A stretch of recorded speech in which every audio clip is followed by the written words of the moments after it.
सबैजनालाई जय मसी। आज फेरि म तपाईहरुको समक्षमा परमेश्वरको वचनलाई लिएर आइरहेको छु अनि आज चाहिँ हामी हेर्नेछौँ परमेश्वरको वचनलाई। म तपाईहरुलाई सुनाउन गइरहेको छु टपिक एकताको बारेमा है। आज एकता है, एक हुनु चाहिँ एकदमै असल कुरो है। जब हामी कुनै पनि काम हामी एकतामा गर्छौँ है, एक भएर हामी गर्छौँ भने चाहिँ आज त्यो चाहिँ एकदमै शक्तिशाली भएर जान्छ। एकतामा चाहिँ शक्ति छ है। आज म चाहिँ दार्जिलिङमा बस्छु है। म चाहिँ बिहा भएर यहाँ बेटपाडामा आएको अनि दार्जिलिङमा चाहिँ एउटा परिवार थियो है। उनीहरू सबैजना घरको फ्यामिली, दाजु भाइ बुहारी है, सबैजना ज्वाइँहरू छोरीहरू सबै एक भएर एकदमै विराट फ्यामिली थियो। उनीहरू चाहिँ हेर्दा पनि स्ट्रङ लाग्थ्यो अनि उनीहरू चाहिँ एकदमै मिलेर जुलेर है, एकदमै स्ट्रङ फ्यामिली भएर चाहिँ बसेको थियो।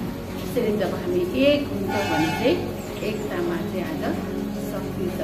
अनि भजन संहिता 133 को 1 ले भन्दछ, भजन संहिता 133 को 1 मा हामीले पढिदिन सक्नुहुन्छ। दाजु भाइहरू एकतामा बस्नु कति भलो र मनोहर कुरा हुन्छ। दाजु भाइहरू एकतामा बस्नु कति भलो र मनोहर कुरा हुन्छ। एकतामा दाजु भाइहरू आज हामी यसरी एकतामा भएर बसेको देख्दैनौँ है। आज छुट्टेर दाजुभाइमा पनि आज विवाहहरू भएपछि चाहिँ एका अर्कामा आफ्नो आफ्नो छुट्टेर बस्छन् है, एक्लै एक्लै। तर यहाँनिर बाइबलले भनिरहेछ दाजुभाइहरू एकतामा एक भएर बस्नु चाहिँ एकदमै मनोहर कुरा है, एकदमै राम्रो कुरा हो भनेर चाहिँ आज बाइबलले बताइरहेको छ। एकदमै आनन्दको मनोहर है, जब एक भएर दाजुभाइहरू मिलेर आजको दिनमा चाहिँ हामीले मिलेर बसेको देख्दैनौँ है। झै झगडा एका अर्कामा है, दाजुले भाइप्रति आरिस गरेको है, एका अर्काप्रति घृणा, एका अर्काप्रति नराम्रो व्यवहारहरू गरेको हामी देख्छौँ। तर बाइबलले भन्दछ एक भएर बस्नु चाहिँ एकदमै राम्रो कुरा है, भलो र मनोहर कुरा हुन्छ भनेर आज बाइबलले बताउँछ। अर्को पद हामी हेर्नेछौँ मत्ती 23 को 8। मत्ती 23 को 8 पदमा पनि आज भनेको छ। यहाँ पनि आज यहाँ भनेको छ, तर तिमीहरूलाई कसैले गुरुज्यू नभनोस् किनकि तिमीहरूका शिक्षक एउटै हुनुहुन्छ र तिमीहरू चाहिँ सबै दाजुभाइ हो। आज यहाँ भनेको मतलब चाहिँ आज कोही पनि ठुलो छैन है। आज हामी चाहिँ सबैजना दाजुभाइहरू हौ है। आज ठुलो सानो भन्ने कुरा चाहिँ आज बाइबलले बताउँदैन है। आज मान्छेले भन्छ है म चाहिँ ठुलो हुँ भनेर घमण्ड गर्छ। तर आज हामीले सबैलाई एकै रूपमा हेर्नु पर्छ दाजुभाइ है। सबैलाई हामीले एउटै रूपमा जब हामी हेर्छौँ भने चाहिँ त्यो चाहिँ एकदमै मनोहर कुरा हो भनेर चाहिँ आज बाइबलले बताउँछ। अनि पुरानो दिनहरूमा पनि आज एकदमै एउटै मनको भएर है, दाजुभाइहरू कसरी एउटै मनको हुन्छ है, उनीहरू एक भएर चाहिँ आज बसेको हुन्छ फ्यामिलीमा। तर हामीले आज अरूलाई पनि एउटै सम्झिनुपर्छ, एउटै दाजुभाइ हो भनेर हामी अरूलाई पनि है इन्क्लुड गर्नुपर्छ त्यो दाजुभाइमा। अनि प्रेरितमा हामी देख्छौँ भने पुरानो दिनहरूमा चाहिँ आज सबैजना एक भएर है मिलेर आज हामी बसेको देख्छौँ है। त्यहाँ तेरो मेरो भन्ने कुरा थिएन त्यति बेलाको समयमा। प्रेरित 4 को 32 मा हेर्नुहोस् त के लेखेको रहेछ। 4 को 32 है, प्रेरित 4 को 32 मा हेर्नेछौँ। यहाँनिर भनेको छ प्रेरित 4 को 32, विश्वास गर्नेहरूको समूह सबै एकै हृदय र एकै आत्माका भएका थिए र तिनीहरूमध्ये एउटाले पनि आफ्नो धन सम्पत्तिको केही थोक यो मेरो आफ्नो हो भनी भन्दैन थियो, तर तिनीहरूका सबै थोक साझा थिए। आज विश्वास गर्नेहरूको समूह सबै एकै हृदय र एकै आत्माको भएका थिए है। यति ठुलो झुन्ड थियो, तर तिनीहरू चाहिँ विश्वास गर्नेहरू धेरै थिए, तर तिनीहरू चाहिँ एकै आत्मा र एकै हृदय, एउटै हृदय भएर चाहिँ आज तिनीहरू हिँड्दथे। र तिनीहरू मध्ये एउटाले पनि आफ्नो धन सम्पत्तिको केही थोक यो मेरो आफ्नो हो भने भन्दैन थिए, तर तिनीहरूका सबै थोक साझा थिए है। त्यति बेलाको समयमा धन सम्पत्ति पनि यो मेरो हो, यो तेरो भन्दैन थिए है। तिनीहरू सबैजनाले त्यो सम्पत्तिहरू चाहिँ एकै साथ युज गर्थे है। एउटालाई खाँचो पर्यो भने त्यही सम्पत्तिबाट चलाउँथे, अर्कोलाई खाँचो हुँदाखेरि त्यसरी चलाउँथे। यसरी एक भएर है त्यति बेलाको मण्डली चाहिँ आज एकदमै बढ्दै गएको हामी देख्दछौँ। त्यस कारणले आज हामी चाहिँ एकदमै एक भएर चाहिँ हामी बढ्नु एकदमै खाँचो छ। प्रेरित 2 को 46-47 पनि आज यही कुरा जनाएको छ। यहाँनिर भन्दछ, पढिदिनुहोस् त। प्रेरित 2 को 46-47 तिनीहरू एकै मनका भई मन्दिरमा एकसाथ उपस्थित हुन्थे र घर घरमा रोटी भाँसेर तिनीहरू खुसी र शुद्ध हृदयले मिलिजुली खान्थे है। यहाँ पनि भनिन्छ तिनीहरू एकै मनका भई, एउटै मनको भएर मन्दिरमा एकसाथ उपस्थित हुन्थे र घर घरमा रोटी भाँसेर तिनीहरू खुसी र शुद्ध हृदयले मिलिजुली खान्थे।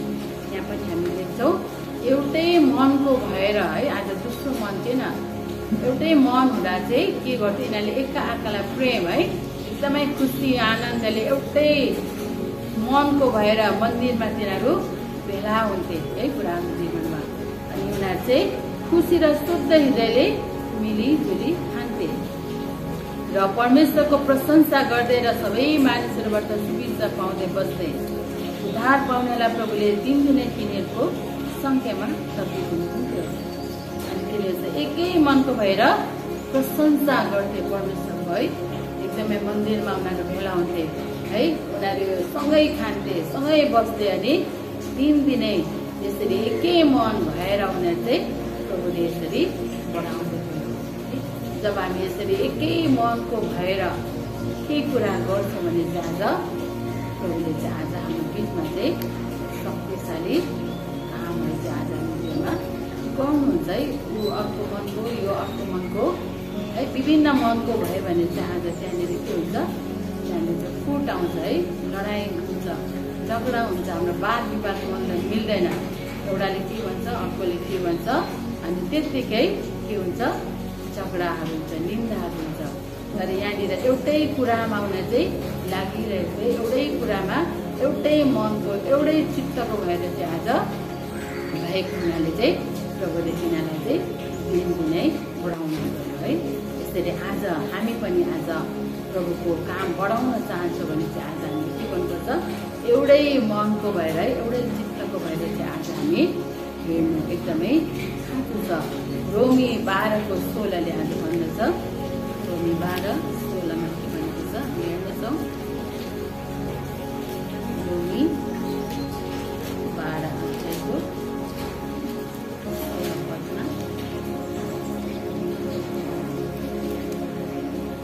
एकाअर्कासँग मिलेर बस्छ, अभिमानी नहो तर नम्रहरूसँग सङ्गत गर, कहिले अहङ्कारी नहो। एकाअर्कासित यहाँ बाइबलले है, यो चाहिँ आज्ञा हो।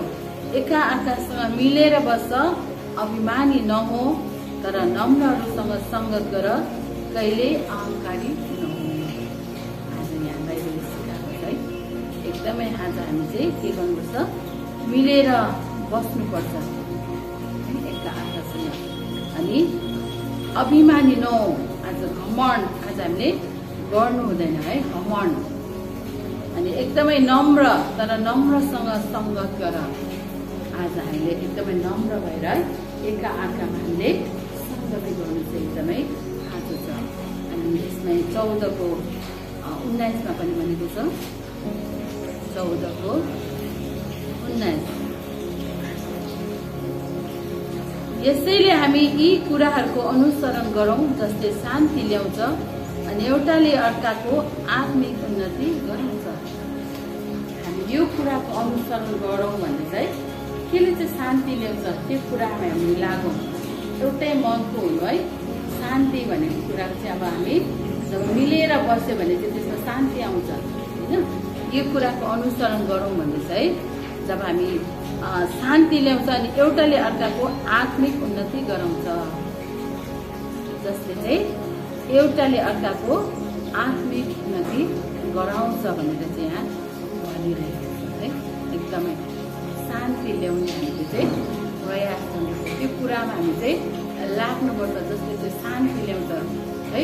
जब अशान्ति छ भने चाहिँ के हुन्छ है, कुनै कुराले हाम्रो जीवनमा अशान्ति ल्याउँछ होइन। झै झगडाहरू भयो भने के हुन्छ, हाम्रो जीवनमा अशान्ति आउँछ है।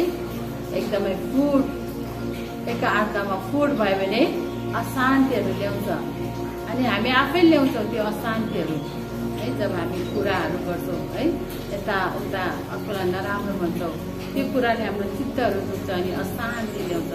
तर यहाँ प्रभुले भनेको छ तिमीले चाहिँ शान्तिमा बस्छ, त्यो कुराहरू गर जसले चाहिँ तिमीलाई शान्तिमा डराउँछ अनि जसले चाहिँ एकाअर्का उन्नति गराउँछ।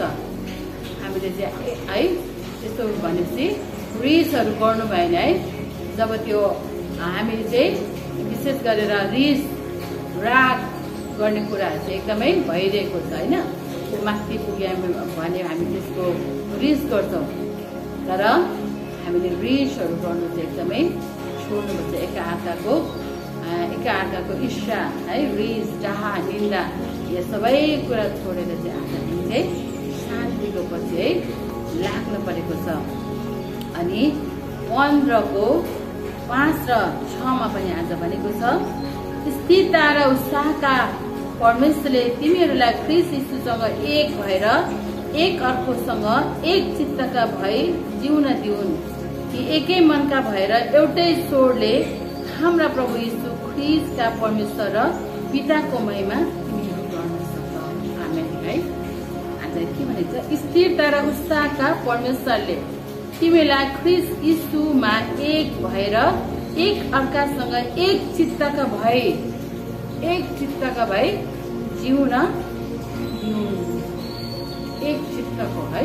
एकदमै यो चाहिँ महत्त्वपूर्ण कुरा रहेछ। हामी एकै चित्तको भएर है, जब कुनै पनि कुरालाई हामीले एकै चित्तको भएर प्रभुलाई माग्छौँ है, एउटै मनको भएर प्रभुले चाहिँ हाम्रो जीवनमा चाहिँ यो कुराहरू चाहिँ हामीलाई दिनु चाहिँ हामीले धेरै यो अनुभव गरेका छ है। जब हामीले धेरै प्रार्थना गऱ्यौँ है, एकै चित्तको भएर हामीले धेरै विषयको लागि हामी प्रार्थना गऱ्यौँ है, बिमारीको लागि है प्रार्थना गऱ्यौँ भने प्रभुले चाहिँ सुन्नुभयो है। खाँचो आवश्यकताका लागि जब हामीले एकै मनको भएर परिवारमा पनि हामीले प्रार्थना गऱ्यौँ, त्यो पनि प्रभुले चाहिँ हाम्रो जीवनमा चाहिँ है प्रार्थनाहरू सुन्नुभयो अनि प्रभुले चाहिँ त्यो कुराहरू हामीलाई दिनुभयो। अनि आज एकै चित्तको हुनु चाहिँ एकदमै खाँचो रहेछ है। यहाँनिर भनेको छ, एक चित्तका भई जिउन दिउन्, कि एकै मनका भएर एउटै स्वरले हाम्रा प्रभु यीशु ख्रीष्टका परमेश्वर र पिताको महिमा तिमीहरूले गर्नु सक्छ है। एउटै स्वरले यहाँ भनेको छ है, सबैजनाको एउटै स्वर है निकालेर है प्रभुलाई भन्नु हामी देख्दछौँ है। कसरी एउटै स्वर है ठुलो स्वरले कराउँदा चाहिँ आज यरुको पर्खाल चाहिँ के भएको छ, घरलाममै आज ढलेको छ है। आज एउटा मात्र स्वर निकालेर आज त्यो कराएको भए चाहिँ आज त्यो यरुको पर्खाल चाहिँ आज त्यो झर्ने थिएन होइन। यो यहोशू 6 तपाईँले पढ्न सक्नुहुन्छ, त्यो पुरै पदहरू अहिले समय छैन, तपाईँले त्यो एकदमै ध्यान दिएर पढ्नुहोस्। आज प्रभुले भन्छ है यरुको पर्खाललाई, आज योशूलाई भन्छ त्यो चाहिँ त्यो सहरमाथि मैले चाहिँ 7 चोटि घुम्नु है, 1 चोटि 2 चोटि 7 चोटि घुमेर अन्तमा म जब कराउँछु भन्दाखेरि कराओ ठुलो स्वरले। अलिकति हामी म पढ्न मन लाग्यो तपाईँहरूको लागि। यहोशू 6 है यहाँनिर भनेको छ, यरू सहरको कब्जा कसरी चाहिँ त्यो सहरलाई चाहिँ कब्जा गरे है यहोशूले आज कब्जा गरेको छ। अनि यहाँनिर चाहिँ आज केले पनि आज लडाई अब यो चाहिँ कब्जा गर्नुको लागि चाहिँ पुरा चाहिन्छ नि त होइन, के भन्छ तरवारहरू चाहिन्छ है, पुरा के अरे बन्दुकहरू चाहिन्छ। यहाँ चाहिँ के पनि चाहिएको छैन। प्रभुले चाहिँ यहाँ के दिएको छ, आज तिनीहरूको माथि के थियो, तुरहीको आवाज र के बोकेको छ, तुरहीको आवाज। यहाँ यहोशूले भन्दछ, तिमीहरू चाहिँ के भन्छ, तुरहीको आवाज सुन्ने बित्तिकै तिमीहरू चाहिँ ठुलो स्वरले कराओ है। प्रभुले भनेको छ तिमीले कराउँदाखेरि चाहिँ त्यो म तिमीलाई चाहिँ यो सहर चाहिँ त्यो पर्खाल चाहिँ आज झर्नेछ भनेर आज प्रभुले भन्नुभएको थियो है। यहाँनिर 6:5 भन्छ, अनि जब तिनीले भेडाका सिङका तुरी धेरै बेरसम्म फुक्लान् तब तिनीले तुरीको आवाज सुन्ने बित्तिकै सबैजना ठुलो स्वरले कराउन्। आज यहोशूले आज्ञा दिन्छ है, भेडाको सिङको तुरी जब फुक्छन् तब चाहिँ तिनीहरूले चाहिँ ठुलो स्वरले सुन्ने बित्तिकै ठुलो स्वरले कराउन् भनेको छ होइन, ठुलो स्वरले कराउन् भनेको छ। अनि यहाँ फेरि आज्ञा दिएको छ, जुन दिनसम्म म कराऊ भन्दिनँ तबसम्म चाहिँ नकराउनु। आज मानिसहरूले चाहिँ त्यो आज्ञालाई पालन गर्छ। यहाँनिर 6:17 भनिन्छ, तब यहोशूले मानिसहरूलाई यसो भनेर अराए, जुन दिनसम्म म तिमीहरूलाई कराउने आज्ञा दिन्न तिमीहरू नकराउनु, तिमीहरूको स्वरै पनि नसुनियोस्, तिमीहरूको मुखबाट पनि केही वचन ननिकाल्नु। मैले कराउनु भनेपछि मात्र कराउनु, मैले कराउनु भन्दा मात्रै तिमीहरूले कराउनु, यो आज्ञा दिएको थियो। साँच्चै तिनीहरूले त्यसै गरे है। जुन दिनसम्म कराउनु भनेन तबसम्म तिनीहरूले कराएन है। अब कुन दिन चाहिँ तिनीहरूले कराउनु भने यहोशूले 7औं दिनमा भनेको रहेछ। यहाँनिर 7औं दिन बिहान झिसमिसमै तिनीहरू उठेर त्यही रीतिले सहर घुमे। केवल त्यस दिन तिनीहरूले 7 चोटि सहर घुमे। 7औं चोटि जब पुजारीले तुरै फुके तब यहोशूले मानिसहरूलाई भने, कराओ, किनभने परमप्रभुले तिमीलाई यो सहर दिनुभएको छ है। यो सहर र यसमा भएका सबै थोक नाशको निम्ति परमप्रभुमा अर्पण गरेको छ है। यहाँनिर चाहिँ 7 दिनसम्म तिनीहरू त्यो यरीहोमा घुम्ने आज्ञा यहोशूले दिन्छ है। अनि 6 दिनसम्म घुम्छ। अनि 7औं दिनमा चाहिँ आज यहोशूले भन्छ कराओ है। कराओ भन्ने बित्तिकै आज के गर्दो रहेछ, एकदमै तुरै पनि फुक्दछ। यहाँनिर 20मा छ, जब पुजारीले तुरै फुके तब मानिसहरू कराएर तुरहीको आवाज सुनिने बित्तिकै जब तिनीहरू ठुलो स्वरले कराए त्यो पर्खाल फेदैसम्म खल्लमा ढल्यो अनि हरेक मानिस आफ्नो सिधै अघि बढ्यो। जब ठुलो स्वरले है तुरहीको आवाज पुग्ने बित्तिकै जब कराओ भनेर ठुलो स्वरले तिनीहरू कराउँछ, एक मनको भएर सबैजना एकै स्वरमा है कराउँदाखेरि चाहिँ त्यो पर्खाल चाहिँ फेदैदेखिको भने चाहिँ माथि टुप्पो मात्रै झरेन, तर मुनिको फेददेखि नै खलामै झरेर यहाँदेखि चाहिँ बसेर चाहिँ आज यरीहो सहरलाई आज आक्रमण गर्छ है। जित्छ है त्यो सहरलाई। त्यो कारणले चाहिँ आज हामी एकै चित्तको भएर जब हामी है कराउँछौँ, बोल्छौँ, आवाज उठाउँछौँ, परमेश्वर कहाँ त्यो आवाजहरू पुग्छ भने चाहिँ परमेश्वरले हाम्रो जीवनमा चाहिँ आज एकदमै ठुलो शक्तिशाली काम गर्नुहुन्छ। त्यो कारणले चाहिँ आज यो एकता देखाउँछ है। यो यहोशूको किताबमा है यो 6 अध्यायमा एक मनको भएर जब चित्त भएर तिनीहरू कराउँछ, आज त्यो पर्खालहरू चाहिँ आज झर्दछ। यसरी नै जब हामी पनि एक मनको भएर परमेश्वरका आउँछौँ है, प्रभुले चाहिँ आज कराउँछौँ है, आवाज उठाउँछौँ। आज हाम्रोमा चाहिँ प्रभुले त्यो शक्तिहरू दिनुभएको छ है। आज त्यो पर्खालहरू चाहिँ आज हामी भत्काउन सक्छौँ। आज हामी एक्लैले सक्दैनौँ। म एक्लै भएर म आवाज कराउँछु भने चाहिँ आज त्यो चाहिँ शक्तिशाली हुँदैन है। जब हामी फ्यामिलीमा पनि एक भएर कराउँछौँ, आवाज हामीले प्रभु कहाँ लाउँछौँ भने चाहिँ त्यो आज शैतानले रचेको त्यो पर्खालहरू चाहिँ आज हामी ढलाउन सक्छौँ। ढल्छ त्यो है, खल्लामा फेदैदेखि हामी उखलेर फाल्न सक्छौँ।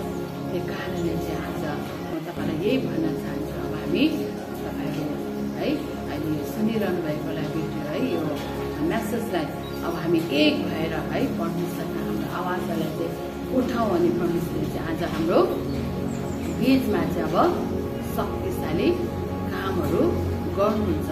अनि प्रभुले चाहिँ त्यो पर्खाल तोड्ने शक्तिहरू चाहिँ आज हामी एक भएर गऱ्यौँ भने चाहिँ आज त्यो पर्खाललाई हामी चाहिँ घरलामा हामी फेदेसम्म त्यसलाई पल्टाउन सक्छ है, भत्काउन सक्छौँ। अनि धन्यवाद छ, हामी अब एकै भएर हामी परमेश्वरलाई एक मनको भएर हामी अगाडि बढ्दै जानेछौँ। हुन्छ, हामीको वचनलाई म यही राख्नेछु। सुनिदिनु भएको निम्ति धन्यवाद। जय मसीह। फेरि अर्कोचोटि आउनु।